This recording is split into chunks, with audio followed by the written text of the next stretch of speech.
Dude, Kevin Vajellos has the potential to be Argentina's first champion in the UFC, first undisputed champion in the UFC. That performance was incredible, even better than honestly I thought, bro. To be honest, Vajellos was in control of the entire fight for as long as it lasted. Anyway, from the jump, he took the center, very patient. Like I said, he would wait. He would wait for Josh Emmett. Josh Emmett was dancing around the cage trying to circle. I said beforehand. I thought he had to. I thought he had to start chopping at Kevin Vajellos' leg early, and I also said that it would be beneficial for Kevin Vajellos to do it as well. The first big thing that happened, Emmett came in with a big overhand right, and they kind of just like Emmett kind of like smothered himself into Kevin Vajellos, and they were now in range. But he kind of like he exploded into range with that overhand right, and he like kind of bumped himself into Kevin Vajellos, kind of like knocked himself off balance, and Vajellos landed a nice little two punch combination, which they counted as a knockdown, I believe. Or no, they didn't count it as a knockdown. I don't think he even landed anything. I don't think he landed. I don't think he landed either of those punches in that combination. Like I said, he was already off balance from like kind of bumping into Kevin. Josh Emmett eventually got it back to his feet, but Kevin Vajellos kind of jumped on him because he might have thought that he landed or something. But then he goes in with a big elbow, cuts him open like right on his forehead. But like I said, Kevin Vajellos had to. He was gonna wait for Josh Emmett all day. He was gonna wait for Josh Emmett all day. He continuously kept trying to counter him, and he started landing low kicks of his own. Like I said, would be beneficial for him. Not only for Josh Emmett would low kicks have benefited him, but also feints and fakes. Like I said, to try to bait Kevin Vajellos into throwing something first, and then he could capitalize off of that. But he just didn't. I said it that it would be something out of the ordinary to him because he that just isn't what he does. But it was one of the path to victories I saw from him. If he were to do that, but ultimately he didn't. It really would have benefited him. After that little sequence, Emmett kept on circling the cage, dancing around with his footwork again like he started, trying to kind of reset from that sequence. Kevin Vachejo stayed patient still, and then out of nowhere, Josh Emmett kind of he exploded. He kind of like exploded into range, looking like he was gonna go for maybe a double leg or a takedown, and kind of hesitated and changed his mind last minute. But now we're on the inside. Kevin Vallejos on the inside is extremely dangerous where he's at. His most dangerous. He's extremely has nasty boxing combinations and he's extremely accurate. And now he's gonna go to work. And he did. Through a nice little three punch combination. And the last punch was what really did the damage to Josh Emmett. Nice little right hook right on the chin of Josh Emmett. Kevin Vallejos jumps all over him. Trying to finish the fight with hammer fist, big time elbows as well. Josh Emmett eventually gets back to his feet, trying to, and like Josh Emmett fashion, that dude's not gonna go out without a fight. Tries to land a big overhand right, but uh, gets himself off balance. And when Kevin Vallejos has you hurt, he has that killer instinct, and he will finish you, and that's what he did. He jumped all over Josh Emmett once again. Emmett gets back to the cage, knees to the head, nasty elbows and body shots, and then one really nice right hand lands. Two of them actually.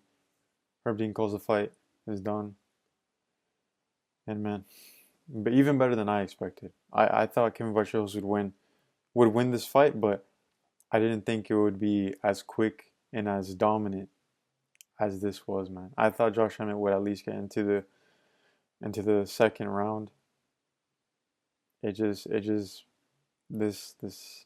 guy just continues to impress me. Just continues to impress, and John Silver's win over him continues to age by the day, age greatly by the day. Kevin Vachos comes out of this fight unscathed, no damage whatsoever, and like I said in the intro, this guy has the potential to become Argentina's first world champion in the UFC. This guy's got everything, man. I'm so high on this guy, and I can't wait to see what he does next. I'm all aboard the hype train. I've been all aboard the hype train, but this is a this is a next level performance, man. And there are things that are still unknown about Kevin Vajellos and what's his grappling looking like. He's a very good striker, obviously. We see that he has knockout power. He has great combinations, pretty good speed, very accurate. Obviously, there's a lot of questions that are yet to be unanswered, and he hasn't fought anyone in that top 10 yet, or in that top 5, obviously. But there is so many matchups in this featherweight division, man.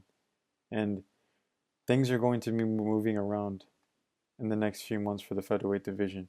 Next week, we already have Evloev and Lerone Murphy in a title eliminator. That's a very exciting matchup as well in England. I will post my predictions later this week as well. Yeah, man, I'm so high on him.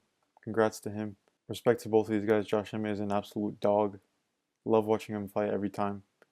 Just didn't go his way tonight. He fought against a very good fighter, a very high level prospect, and Ken Vallejos, all the potential in the world. Very high on him. Excited to see what he does next. I'm gonna go over the rest of the card really quickly. I went 10 for 14 in my predictions. I'm gonna start all the way from the bottom. Piera Rodriguez, Sam Hughes. This was obviously their rematch. Piera Rodriguez started pretty strong in this fight. She came out with pressure, being aggressive, trying to take down Sam Hughes. Sam Hughes did well to defend all of her takedowns. Piera Rodriguez fought well in that first round. Sam Hughes did start to get some momentum towards the end, but ultimately that first round went to Piera Rodriguez. Yeah, I mean, this fight was basically won by Piera Rodriguez's striking. I mean, the fight took place on the feet the entire fight, and Sam Hughes, whenever she would try to strike, she just kind of seemed like she was out of range. Didn't really land anything of anything big significance on Piera Rodriguez. Pretty one-sided performance from Piera Rodriguez. She seemed in control the entire fight. Obviously got a unanimous decision. And it's not, Sam Hughes did land like a lot of low kicks. Piera Rodriguez was just more volume. I feel like more active. Obviously the one that was pressuring Sam Hughes as well. Always had her back to the center. And she looked pretty good, man. It's a pretty good performance. Landing good combinations. Luan Lacerda, Hitcher Sosa. Pretty good fight. Pretty good competitive fight. Hitcher Sosa obviously gets it done. The pace of this fight was pretty crazy. It was pretty high pace. Luan Lacerda getting more takedowns. Obviously probably where he wanted the fight more. He was only a couple of times he was able to land a combination into a takedown, which he probably would have wanted to control Hitcher Sosa more. But Hitcher Sosa never really let him get settled down there. Sosa outlanded Lacerda, and like I said, got the unanimous decision victory. I thought it was the right decision, but it was honestly a very good fight. Honestly, very good fight. Bia Mesquita wants to Rondon. Bia Mesquita absolutely destroys Rondon. Rondon came in off a kind of a bit of a lazy double jab. She had her head on center line, and Mesquita kind of just countered with a right hand. Landed, kind of hurt her. Came in and kind of landed another right hand. Pushed her back to the cage. Bia Mesquita jumped all over her. They got back up, but then ended back on the ground again. She was in full guard, got the mount. Then landed a big elbow, I believe. Rondon kind of wanted to change her position, and she turned her back in the process. Bia Mesquita jumped all over that, got on her back, got the rear naked choke. That's all she wrote. It was done, dominant, and the performance she would have wanted. Good win for her. Eric Enders gets the win over Brad Tavares. I mean, yeah, two veterans. It was a pretty good fight between the two, to be honest. Eric Enders hurting Brad Tavares badly hurting him. He was hurt in the second round. Brad Tavares hurt him. Very good, entertaining fight. It was pretty good matchup. But Eric Enders, pretty much the entire fight was just trying to, especially early, get Brad Tavares into back to the fence, trying to go for a double leg, then into a body lock, then into a clinch, and then try to land like shots on the break on him. I did not expect him to win the fight. I'll tell you that much. I didn't expect it. Belagioki, Manuel Souza, absolutely nasty knockout. Really good fight as well. Belagioki, once his fight got past the first round, it was a bit and also Manuel Souza hurt him in the first round too. Not only that, Belagioki actually outstruck Manuel Souza. It's just every time Manuel Souza landed, he landed big time, and it hurt Belagioki. But it was a pretty good fight, man. I mean, it went all the way into the third. Like I said, Manuel Souza, nasty, absolutely nasty right hand. Just completely folds Belagioki. Really nasty. Really good win for him. Elijah Smith, Shu Young Yu gets a big win. Kind of probably wasn't the first round that he was looking for. Made it look relatively easy in the second round. Hurt him with that shot. Got all over him, got the submission. Really good win. I'm gonna continue to keep my eye on Elijah Smith. He's very good. Vito Petrino and Steven Asplund. Pretty good fight. I don't know how at the end of the fight there still wasn't a finish. I still think there was a finish for the taking for either of them, to be honest, but neither of them were able to get it. But yeah, pretty entertaining fight. Chris Curtis, Miktebek Odobai. Just pure domination from Odobai. During the fight, every time Odobai got a takedown, it was just kind of Chris Curtis is either going to defend the takedown and have this fight be on the feet for as long as possible, or Odobai is going to take him down in the round and keep him there for the entirety of the round. And that's what he did. Landing 19 takedowns. 19 takedowns. Just pure domination. And even when Chris Curtis would get back to his feet against the cage, he would just drag him right back down every time. So yeah, and there's people making people were making comparisons with Odobai and Belal Muhammad and that they look similar. I honestly agree though. They really do. It's very weird. But Charles Johnson, Bruno Silva, it was a good fight. I expected it to be. Charles Johnson early looked a bit he looked a bit hesitant, to be honest. I think his fight with Alex Perez was still kind of in the back of his mind, and he didn't want to get caught with anything like he did in that fight, and he was just being extremely hesitant. Ultimately, it was a very good fight. Obviously Bruno Silva came with that pressure right off the bat and kind of had that the entire fight. Charles Johnson using his footwork as always. I thought again, this is a very close fight, and I feel like at the end of the fight, I was one of the people that was kind of like, how can one of the judges score that at 30-27 and this, that, the other? I was very confused as to how you could see it 30-27, but then when I watch it back, I'm like, there are like these from the first to the third, every round was extremely close. And I think I was just kind of like, Bruno Silva does not deserve to be that competitive in a fight. He gets 30-27 in one of the scorecards. It was a split decision, which it should have been, yes, but it was a very good fight. Bruno Silva is someone that I do rate highly. He just has his resume recently, and the people he's been fighting have been Joshua Van, Manel Cobb, now Charles Johnson. It's just that flyweight division is just stacked, and it just continues to prove it with these kind of fights. And it's a very good win for Charles Johnson to get back in the win column. And he fought well. I think I would have had it. I might have had it 2-1.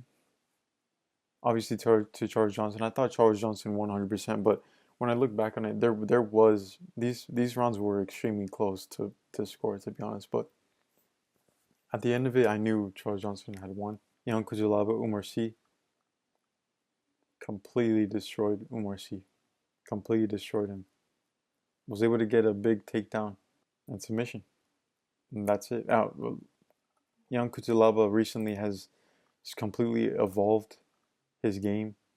and has been getting these wins like the one against Ibo Aslan. Put up a pretty good fight against Modestas Bukauskas, but now even this dominant performance in the first round against Umar Sy, against now 12-2, who was a prospect obviously before his Alonzo Menifield fight, and I still thought he would win this fight, to be honest. And obviously I wish I broke it down more because uh, I did have a feeling Ion Cutelaba could pull this one off though, but not the way that he did, to be completely honest. And yeah, but good win for him. Marwan Rahiki, Harry Hardwick, fight of the night. Fight of the night, bro. And it was 2 rounds. Really, one of the better fights I've seen recently, bro. Just incredible fight. Rahiki is for real, bro.